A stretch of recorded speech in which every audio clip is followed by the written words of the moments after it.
আমরা বর্তমানে সারা বিশ্বে যে ক্যালেন্ডার ব্যবহার করি তা হলো গ্রেগরিয়ান ক্যালেন্ডার। এটি প্রচলিত এবং দাপ্তরিক কাজে ব্যবহৃত প্রধান ক্যালেন্ডার বা বর্ষপঞ্জি। এটি মূলত একটি সৌরভিত্তিক ক্যালেন্ডার। 1582 সালের 24 ফেব্রুয়ারি পোপ ত্রয়োদশ গ্রেগরি একটি ডিক্রি বা আদেশের মাধ্যমে এই ক্যালেন্ডার প্রবর্তন করেন। প্রশ্ন আসতে পারে, তাহলে প্রাচীন সভ্যতার মানুষ ক্যালেন্ডার ব্যবহার করেছিল? বাস্তবে মানুষের ইতিহাসে ক্যালেন্ডার নতুন কিছু নয়। বিভিন্ন সভ্যতা নিজেদের প্রয়োজন অনুযায়ী নিজস্ব ক্যালেন্ডার তৈরি করেছিল, যেমন প্রাচীন মিশরীয় ক্যালেন্ডার, যা বছর হতো 365 দিনে; জুলিয়ান ক্যালেন্ডার, প্রাচীন ভারতীয় ক্যালেন্ডার; মায়া সভ্যতার ক্যালেন্ডার, যা মেক্সিকো ও মধ্য আমেরিকা অঞ্চলের নিখুঁত সময় বা ক্ষণ গণনার ক্যালেন্ডার ছিল। প্রাচীন এই ক্যালেন্ডারগুলো সূর্য বা চাঁদের গতি অনুসরণ করে তৈরি হলেও সূর্য বা চাঁদের গতি সূক্ষ্ম হিসাব করতে না পারায় সব ক্যালেন্ডারগুলোর মধ্যেই সময়ের সঙ্গে সঙ্গে ঋতুর অমিলও দেখা দিত। যেহেতু গ্রেগরিয়ান ক্যালেন্ডারের সাথে জুলিয়ান ক্যালেন্ডারের মিল বা এর সম্পর্ক রয়েছে, তাই আজকে জুলিয়ান ক্যালেন্ডার নিয়ে আলোচনা করব এবং কিভাবে এই ক্যালেন্ডার সারা বিশ্বে ছড়িয়ে পড়ল সেটা নিয়েও আলোচনা করব। Julian calendar. রোমানরা বছরের হিসাব করত রোম শহর প্রতিষ্ঠার বছর থেকে। তবে এই পদ্ধতি ছিল অত্যন্ত অগোছালো ও হিসাব নিকাশ বেশ জটিল। খ্রিস্টপূর্ব 46 অব্দে রোমান সম্রাট জুলিয়াস সিজার ক্লিওপেট্রার সময় মিশর সফরে লক্ষ্য করেন যে মিশরীয়দের 365 দিনের ক্যালেন্ডার রোমানদের তুলনায় অনেক বেশি বৈজ্ঞানিক, এবং পরে তিনি মিশরীয় জ্যোতির্বিজ্ঞানীদের সহায়তায় রোমান ক্যালেন্ডার সংস্কার করেন। এভাবেই জন্ম নেয় জুলিয়ান ক্যালেন্ডার। এর প্রধান বৈশিষ্ট্য ছিল বছরে 365 দিন। বলা বাহুল্য যে তিনি মিশরীয়দের থেকে অনুপ্রাণিত হয়েই প্রতি 4 বছর অন্তর একটি লিপ ইয়ার যোগ করেন।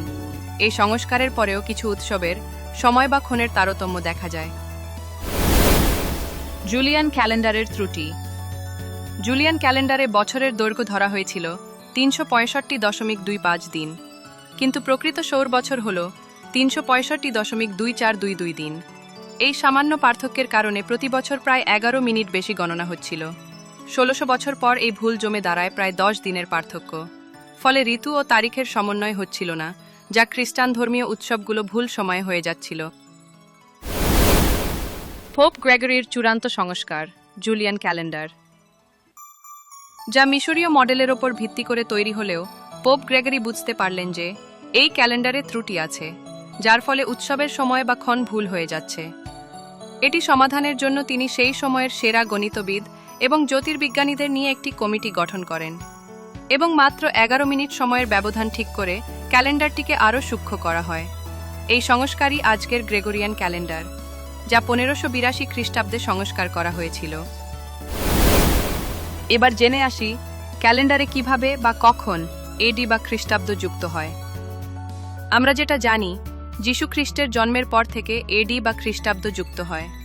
মজার ব্যাপার হলো, যীশু জন্মানোর সাথে সাথেই এক খ্রিস্টাব্দ শুরু হয়নি। যীশুর জন্মের প্রায় 500 বছর পর, অর্থাৎ 525 খ্রিস্টাব্দে ডিওনিয়াস এক্সিগুয়াস নামক একজন সন্ন্যাসী প্রথম যীশুর জন্মসালকে কেন্দ্র করে গণনার পদ্ধতি বের করেন এবং পরে প্রস্তাব করেন। এরপর থেকেই এডি এর ব্যবহার হয়ে আসছে। অনেকেই ভুল করে এডি মানে আফটার ডেথ বা যীশু খ্রিস্টের মৃত্যুর পর, কিন্তু এটি আসলে একটি ভুল ধারণা। এডি হলো একটি ল্যাটিন শব্দগুচ্ছের সংক্ষিপ্ত রূপ, অ্যানো ডোমিনি। এর শাব্দিক অর্থ হল in the year of our Lord বা আমাদের প্রভুর বছরে। এডি বলতে যীশুর জন্ম বছরের সময়টাকেই বোঝানো হয়, যা বাংলায় খ্রিস্টাব্দ হিসেবে পরিচিতি পায়।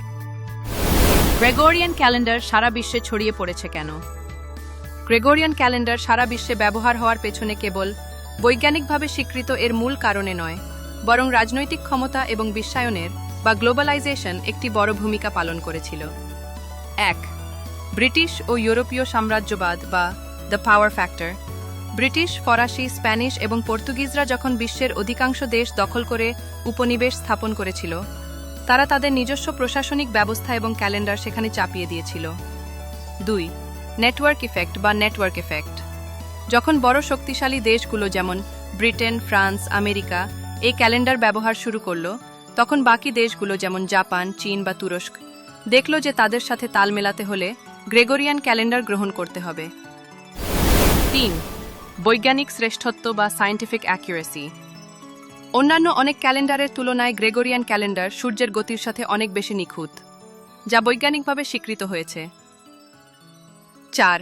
আন্তর্জাতিক বাস্তবতা বা ইন্টারন্যাশনাল রিলেশন। জাপান কখনো ব্রিটিশদের উপনিবেশ ছিল না, কিন্তু 1873 সালে তারা নিজেদের ক্যালেন্ডার বাদ দিয়ে গ্রেগরিয়ান ক্যালেন্ডার গ্রহণ করে। একইভাবে 1926 সালে মোস্তফা কামাল আতাতুর্ক তুরস্ককে আধুনিক করার অংশ হিসেবে হিজরি ক্যালেন্ডারের বদলে গ্রেগরিয়ান ক্যালেন্ডার বাধ্যতামূলক করেন। পরিশেষে বলা যায়, গ্রেগরিয়ান ক্যালেন্ডার কোনো হঠাৎ তৈরি হওয়া ব্যবস্থা নয়। এটি হাজার বছরের মানব সভ্যতার অভিজ্ঞতা, ভুল, সংশোধন এবং বৈজ্ঞানিক উন্নতির ফল। যদিও এটি ছিল উপনিবেশের শক্তির প্রতীক, কিন্তু পরে এটি হয়েছে প্রয়োজনীয়তার প্রতীক, যা সারা বিশ্বে প্রচলিত ও সমাদৃত। আজ এই ক্যালেন্ডার আমাদের শুধু সময় গণনার উপায় দেয় না, এটি এখন মানব সভ্যতার শৃঙ্খলা, সমন্বয় এবং বৈশ্বিক ঐক্যের প্রতীক।